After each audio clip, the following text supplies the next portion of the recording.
ಎಲ್ರಿಗೂ ನಮಸ್ತೆ. ನನ್ನ ಹೆಸರು ಡಾಕ್ಟರ್ ಕುಶಾಲ್ ಅಂತ ಹೇಳಿ, ಮೆಡಿಕವರ್ ಆಸ್ಪತ್ರೆ ಎಮರ್ಜೆನ್ಸಿ ಡಿಪಾರ್ಟ್ಮೆಂಟ್ನ ಮುಖ್ಯಸ್ಥನಾಗಿದ್ದೀನಿ ಇಲ್ಲಿ.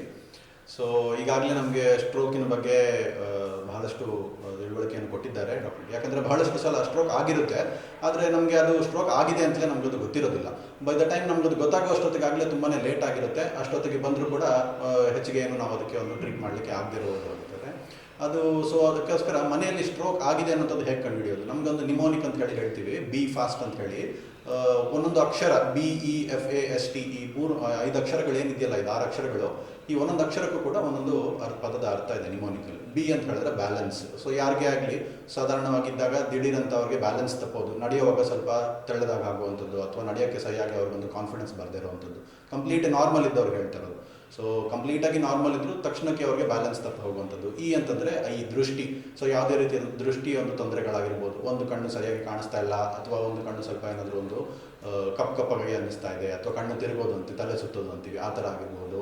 FAST, ಎಫ್ ಅಂತಂದರೆ ಫೇಸ್ ಅಂತ ಹೇಳಿ ಹೇಳ್ತೀವಿ. ಸೊ ಮುಖದಲ್ಲಿ ಯಾವುದೇ ರೀತಿಯಾದಂತಹ ವೀಕ್ನೆಸ್, ಅದೊಂದು ಮುಖದಲ್ಲಿ ಅಂತ ಹೇಳಿದ್ರೆ ಇವಾಗ ಯೂಶಲಿ ಸ್ಟ್ರೋಕ್ ನಮಗೆ ಒಂದು ಹಾಫ್ ಆಫ್ ದ ಫೇಸ್, ಅಂದರೆ ಒಂದು ಅರ್ಧ ಭಾಗದಲ್ಲಿ ಮಾತ್ರ ಇನ್ವಾಲ್ವ್ ಆಗುತ್ತೆ. ನೀವು ನಗೋದಾಗಿರ್ಬೋದು, ಅಥವಾ ಹಲ್ಗಚ್ಚುವಂಥದ್ದಾಗಿರ್ಬೋದು, ಅಥವಾ ಒಂದು 2 ಹುಬ್ಬುಗಳನ್ನು ಮೇಲ್ಗಡೆ ಮಾಡುವಂಥ ಒಂದು ಪ್ರಯತ್ನ ಆಗಿರ್ಬೋದು. ಇದೆಲ್ಲ ಮಾಡುವಾಗ ಒಂದು ಕಡೆ ಮುಖದಲ್ಲಿ ನಾವು ಮಾಡಲಿಕ್ಕಾಗುತ್ತೆ ಸ್ಟ್ರೋಕ್ ಆದಾಗ, ಇನ್ನೊಂದು ಕಡೆ ನಿಮಗೆ ಮಾಡಲಿಕ್ಕಾಗೋದಿಲ್ಲ, ಯಾಕಂದರೆ ವೀಕ್ನೆಸ್ ಆಗಿರುತ್ತೆ, ಮಸಲ್ಸ್ ಒಂದು ವೀಕ್ನೆಸ್ ಆಗಿ ಹೋಗಿರುತ್ತೆ. ಸೊ ಅದು ಕರೆಕ್ಟಾಗಿ ಅದಕ್ಕೆ ಒಂದು ನಾವು ಸಿಗ್ನಲ್ ಬರ್ದಿರೋಂಥ ಕಾರಣದಿಂದಾಗಿ. ಎ ಅಂತ ಹೇಳಿದ್ರೆ ಆರ್ಮ್ಸ್, ನಮಗೆ ಕೈ ಆಗಿರ್ಬೋದು ಅಥವಾ ಕಾಲಾಗಿರ್ಬೋದು ವೀಕ್ನೆಸ್. ಸೊ ಈ ಎಡಗಡೆ ಕೈ ಕಂಪೇರ್ ಮಾಡುವಾಗ ಬಲಗಡೆ ನೋಡಬೇಕಾದಾಗ ಒಂದು ಕೈ ಮಾತ್ರ ವೀಕ್ನೆಸ್, ಕರೆಕ್ಟಾಗಿ ಬರೆಯೋಕ್ಕಾಗ್ತಾ ಇಲ್ಲ. ನಮ್ಗೆ ಏನಂತಂದರೆ ಬರುವಂಥ ಪೇಷಂಟ್ಸ್ ಕಂಪ್ಲೇಂಟ್ಸ್ ಇದೇ ಥರ ಇರುತ್ತೆ. ಎಲ್ಲ ಚೆನ್ನಾಗಿದೆ ಡಾಕ್ಟರ್, ನನ್ನ ಶರ್ಟ್ ಬಟನ್ ಹಾಕ್ತಾ ಇದ್ದೆ, ಯಾಕೋ ಇವತ್ತು ನಾರ್ಮಲಾಗಿ ಹಾಕ್ತೀನಿ, ನಾರ್ಮಲ್ ಇದು ನೋಡದೆ ಕೂಡ ಹಾಕ್ತೀನಿ, ಇವತ್ತು ನನಗೆ ಫೋಕಸ್ ಮಾಡಿ ಮಾಡೋದು ಕೂಡ ನನ್ನ ಕೈಲಿ ಆಗ್ತಾ ಇಲ್ಲ.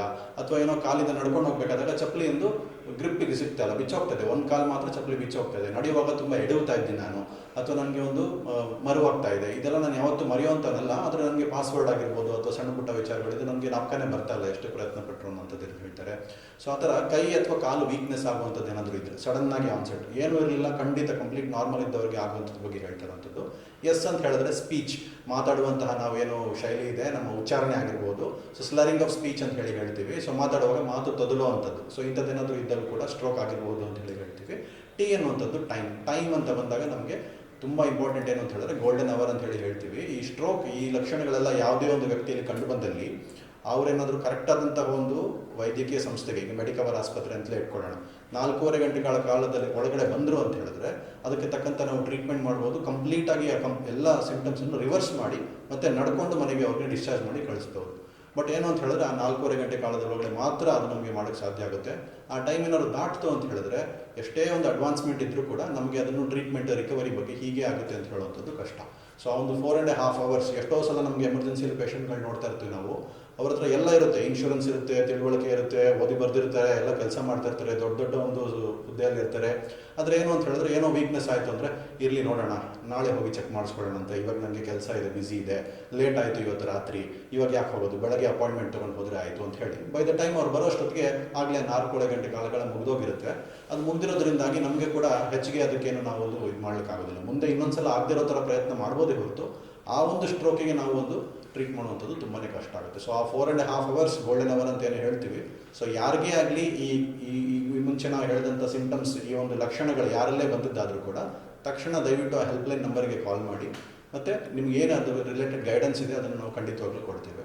ಸೊ ಒನ್ಸ್ ನೀವು ನಮಗೆ ಕಾಲ್ ಮಾಡಿದ ಕೂಡಲೇ ನಮ್ಮ ಲೊಕೇಶನ್ ಒಂದು ಬೇಕಾಗುತ್ತೆ, ನಿಮ್ಮದು ಎಲ್ಲಿದ್ದೀರಿ ಅನ್ನೋಂಥದ್ರ ಬಗ್ಗೆ.